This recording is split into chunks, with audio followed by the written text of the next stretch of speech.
PRU15 adalah pilihan raya umum paling pening dalam sejarah Malaysia untuk kali ni guys. Sebab apa aku cakap macam tu? Kalaulah korang ni adalah manusia yang tak sukakan politik, tambah pula korang langsung lah tak ambil pot pasal story-story politik dekat Malaysia ni, definitely korang akan pening nak pilih siapa sebab korang tak tahu pun parti ni dia ada dekat dalam parti gabungan yang mana. Parti ni siapa? Pening tu. PRU15 langsung dia tak sama dengan PRU14 dan apatah lagi dengan edisi pilihan raya sebelum ni guys. Banyak benda yang lain macam dalam PRU15, terutamanya parti yang bertanding dan parti-parti ni duduk dalam gabungan yang mana satu. So video ni untuk bantu anda semua yang hidup dalam kekeliruan PRU15 ni. Aku akan ringkaskan dekat korang parti ni dia duduk dalam gabungan yang mana dan dia pakai bendera apa dan logo dia apa dia. Tapi ada benda yang nak kena clear dulu. Video ni tak ada kena mengena dengan mana-mana parti politik. Aku tak promote sesiapa dan aku bukan macai untuk siapa-siapa. Video ni macam aku cakap nak tolong korang faham je parti korang tu ada dekat mana dan dia duduk dalam gabungan yang mana. Itu je supaya senang korang nak pangkah pada 19 November nanti. So apa lagi? Let's go.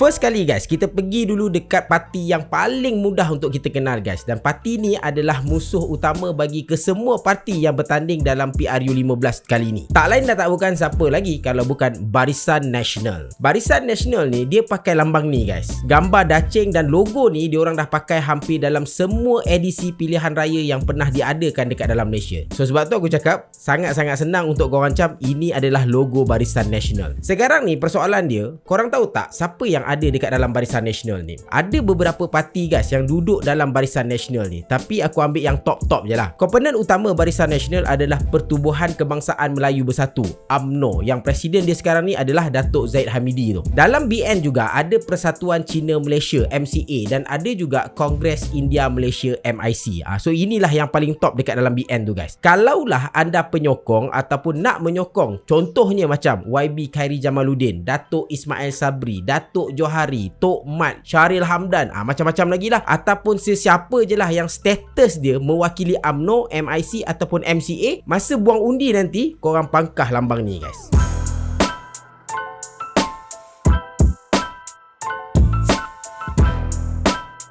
Settle pasal BN. Senang je pasal BN ni. Kita pergi pula pada gabungan parti yang lain. Yang ini yang macam pening kepala sikit. Korang kena betul-betul dengar apa yang aku cakap.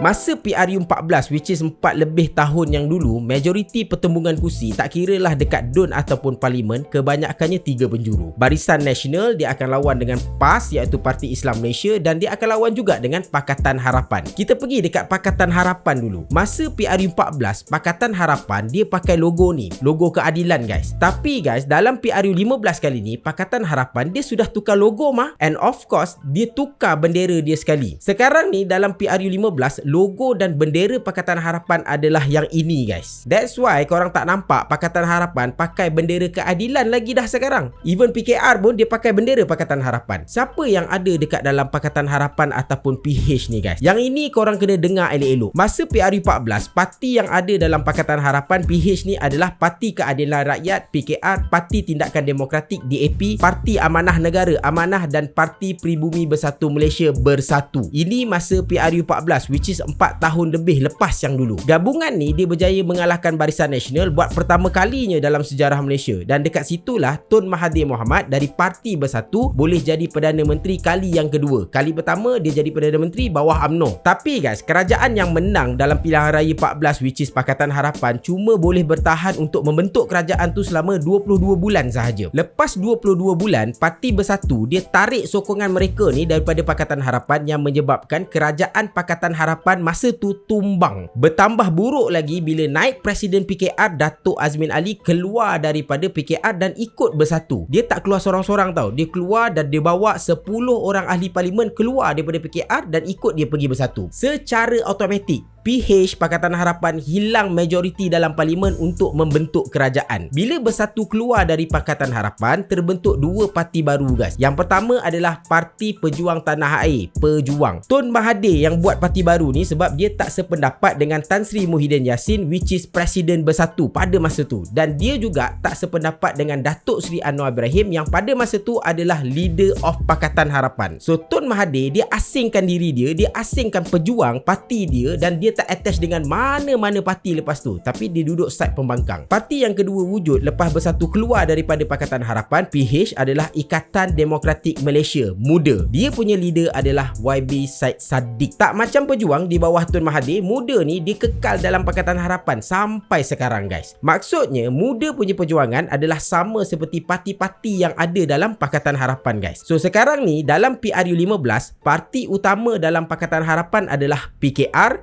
DAP, MUDA dan juga Amanah. Itu sahaja guys. Jika anda penyokong ataupun nak menyokong Datuk Seri Anwar Ibrahim, YB Mat Sabu, YB Lim Guang Eng ataupun YB Syed Saddiq, ataupun anda penyokong atau mahu menyokong Parti Keadilan Rakyat PKR, Parti Tindakan Demokratik DAP, Parti Amanah Negara Amanah dan Ikatan Demokratik Malaysia MUDA, korang punya bendera adalah ini dia. Tapi relax guys, tunggu jap. Ada benda yang pening sikit ni. Bagi tempat yang PH Pakatan Harapan letak calon dari parti MUDA, dia guna lambang parti dia sendiri, which is yang ini. Dia tak pakai lambang Pakatan Harapan, tapi dia guna lambang parti dia sendiri. Contohnya aku bagi dekat MUA, YB Syed Saddiq dia jadi calon Pakatan Harapan dekat parlimen MUA dekat sana. Orang MUA yang sokong ataupun nak sokong YB Syed Saddiq ataupun nak sokong Pakatan Harapan, jangan pula korang pergi cari lambang Pakatan Harapan dekat dalam kertas undi tu, sampai kesudah korang takkan jumpa. Kalau korang menyokong ataupun nak sokong Pakatan Harapan, korang kena cari lambang parti MUDA. Kalau korang pangkah MUDA, sama macam korang pangkah Pakatan Harapan.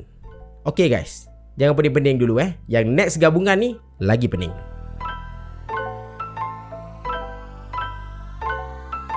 Ni cerita dulu-dulu lah guys. Parti Islam Malaysia, PAS, adalah sebahagian daripada parti komponen dalam Pakatan Harapan. Tapi guys, disebabkan ada beberapa isu yang kita tak perlulah nak bahas dalam video ni, PAS dia ambil keputusan untuk keluar dari Pakatan Harapan dan dia bergerak secara solo. Benda ni korang boleh nampak masa PRU 14. PAS dia guna lambang dia dan bendera dia sendiri untuk fight dengan Pakatan Harapan PH dan juga Barisan Nasional BN. Lepas BN kalah dalam PRU 14, PAS dia ada jalinkan hubungan kerjasama dengan UMNO, which is salah satu parti yang duduk dekat dalam Barisan Nasional. Masa ni kedua-dua parti adalah pembangkang dan kerjasama ni dipanggil sebagai Muafakat Nasional. Sampailah satu tahap, kita ringkaskan cerita guys, berlakulah pergolakan dalam kerajaan Pakatan Harapan masa tu guys, dan berlakulah langkah Sheraton. Lepas daripada langkah Sheraton, terbentuklah kerajaan baru, dan parti yang membentuk kerajaan pada masa tu adalah BN, PAS dan Bersatu. Pada masa inilah Perdana Menterinya adalah Tan Sri Muhyiddin Yassin. Dekat situlah macam mana Abah boleh jadi Perdana Menteri. Bersatu bukan part of Pakatan Harapan lagi dah. Dia dah keluar daripada Pakatan Harapan. Kena clear benda ni guys, sebab banyak orang ingat Bersatu masih part of Pakatan Harapan. So sekarang ni kita kena cerita pasal kerajaan baru yang ditubuh selepas kejatuhan kerajaan Pakatan Harapan. Ingat aku cakap, PAS dia ada jalin kerjasama dengan UMNO buat Muafakat Nasional. Lepas tu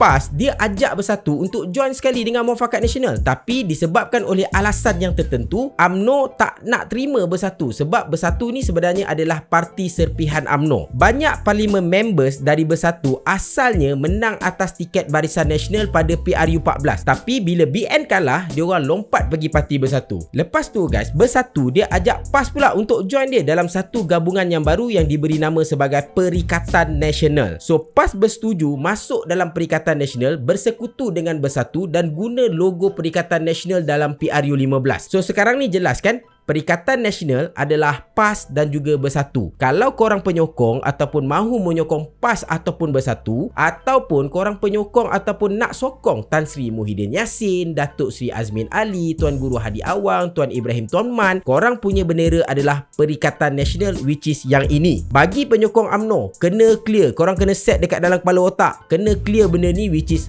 PAS tidak lagi bersama dengan UMNO dalam PRU 15. So jangan carilah pula logo Muafakat Nasional kat mana ni kan. Memang takkan ada lah guys. Tapi guys, benda ni pun ada pening dia juga. Sabar dulu, jangan hurih dulu. Bagi sesiapa yang duduk di Kelantan dan juga Terengganu, Perikatan Nasional dia tak pakai bendera dia guys. Tapi semua calon Perikatan Nasional akan pakai bendera PAS, which is yang ini. So korang faham kan? Satu undi untuk logo PAS dekat Terengganu dan juga Kelantan sama dengan korang undi Perikatan Nasional. Kes yang sama macam muda dalam Pakatan Harapan tadi. Senang, clear apa yang aku ceritakan ni. Yang ini aku nak tambah sikit je lah sebab short je cerita ni. Kan aku ada cerita pasal Tun Mahathir buka parti baru nama dia Pejuang. Yang ni korang tak payah pening kepala. Sesiapa yang sokong Tun Mahathir, pangkah je logo ni. Ni logo Pejuang. Settle. Kita dah cover semua dah.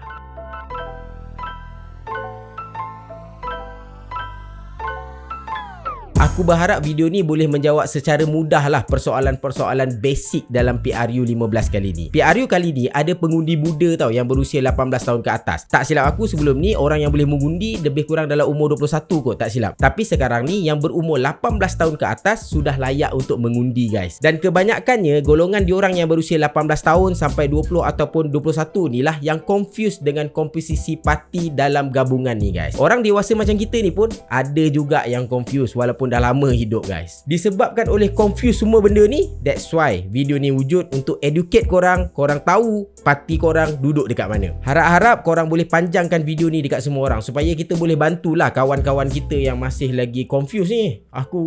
Parti aku duduk kat mana ni? Kenapa pula orang ni ada dekat sini, orang ni ada dekat sini kan?